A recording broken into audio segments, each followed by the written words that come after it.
Ia juga melihat ada sesosok hantu wanita yang berada di kamar mandi.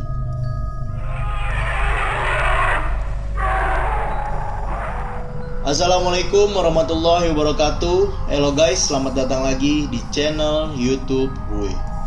Apa kabar kalian semuanya? Semoga kalian semua selalu dalam keadaan sehat walafiat, selalu bahagia, dan selalu semangat dalam menjalani aktivitas apapun.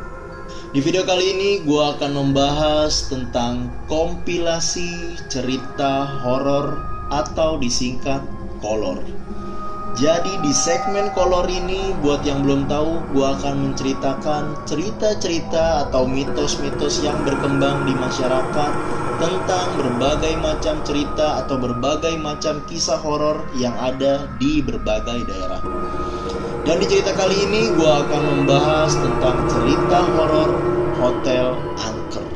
Kita semua pasti udah pernah lah ya menginap di beberapa hotel atau di beberapa penginapan. Tapi nggak semua hotel atau penginapan itu menyediakan fasilitas dan pelayanan yang bagus. Nggak sedikit juga hotel yang bangunannya tuh kayak udah tua, yang kalau dilihat tuh kayak serem gitu dan suasananya itu kurang menyenangkan gitu. Nah, di video kali ini gue akan membahas hotel-hotel itu. Dan sebelumnya, apakah kalian semua punya pengalaman buruk menginap di hotel yang seram?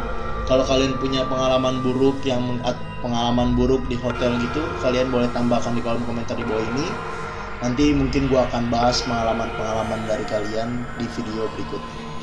Sebelum kita bahas lebih lanjut tentang cerita horor Hotel Angker, jangan lupa like, komen, dan subscribe channel ini untuk menunjukkan dukungan kalian terhadap channel ini dan agar channel ini semakin berkembang. Gue hitung sampai 3 untuk kalian semua subscribe channel ini. 1, 2, 3. Ya, terima kasih yang udah subscribe channel ini. Sekarang kita masuk ke dalam pembahasannya.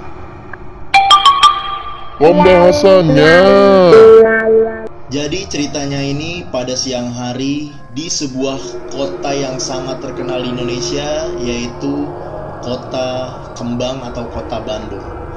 Ada 2 orang sahabat yang bernama Aldi dan seorang temannya yang sedang berlibur di Kota Kembang.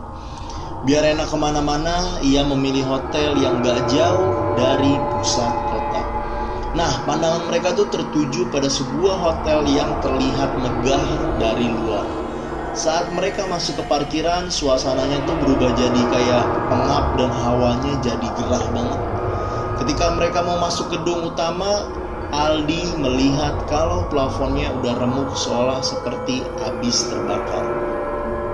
Tapi karena udah nanggung sampai di sana, mereka juga udah capek berkeliling-keliling kota Bandung. Mereka akhirnya tetap menginap meski suasana hotel serem banget, katanya segitu guys. Terasa pengap dan gak enak gitulah. Ya masa dibatalin hanya gara-gara alasan takut dan semacamnya. Toh belum ditampakin juga. Ketika mau masuk kamar, Aldi dan temannya harus melewati lorong yang panjang dan gak kalah gelap dari parkiran. Jadi lorong itu panjang banget. Suasananya tuh udah merinding, udah terjadi bahkan sebelum masuk kamar itu. Hotel ini tuh cukup besar, namun sayangnya kurang terawat dan banyak banget sudut gelap yang ada di sana. Ketika Aldi akan memasuki kamar, mereka harus melewati lorong yang panjang sekaligus gelap, pengap, dan engap, seolah nggak pernah ditempatin gitu. Mendekati kamar hotel tersebut, Aldi mencium sesuatu yang terbakar. Baunya lebih mirip kayak sampah yang dibakar. Refleks, ia langsung bertanya kepada petugasnya yang mengantar, "Kang, ini bau apa ya? Kok kayak bau kebakar?" Tapi si petugas itu cuma bisa tersenyum sambil menyerahkan kunci. Nah si Aldi tuh sama temennya kayak ngomong, "Anjir, ada apa nih? Kok dia cuma senyum doang?" Setelah sampai di kamar dan beres-beres, Aldi dan temannya itu justru tertidur karena kecapean. Plus Bandung saat itu lagi diguyur hujan, jadi enak banget buat tidur. Dan kemudian ia terbangun saat menjelang maghrib. Ia terbangun dan segera mandi. Mereka berencana cari makan dan jalan-jalan di sekitar alun-alun. Namun ia lupa kalau harus melewati lorong seram tadi di malam hari. Benar saja, Aldi merinding ketika melewati lorong-lorong gelap tersebut. Lorongnya masih pengap, plus tercium bau menyan. Serem banget gak sih? Serem lah. Tapi ceritanya nggak selesai sampai di situ nih guys. Setelah ia mencari makan di sekitar hotel, ia balik lagi ke dalam kamar. Lagi-lagi harus lewat lorong yang bikin bulu kuduknya merinding, bau menyan lebih tajam dan seolah dibakar di depannya. Sampai kamar pun masih tercium dengan jelas bau-bauan tersebut.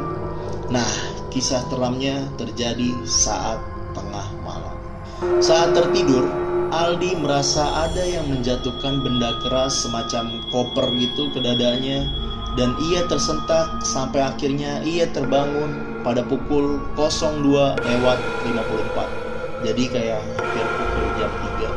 Aldi terbangun karena ada yang melemparkan benda keras dari atas dan menimpa dadanya. Ia kaget dan merasa kesakitan, padahal nggak ada barang apapun gitu yang jatuh atau ada di sekitar itu, nggak ada barang apapun. Aldi merasa sesak, gerah dan juga panik. Kepanikan Aldi berawal karena temannya itu menangis sesegukan karena ketakutan.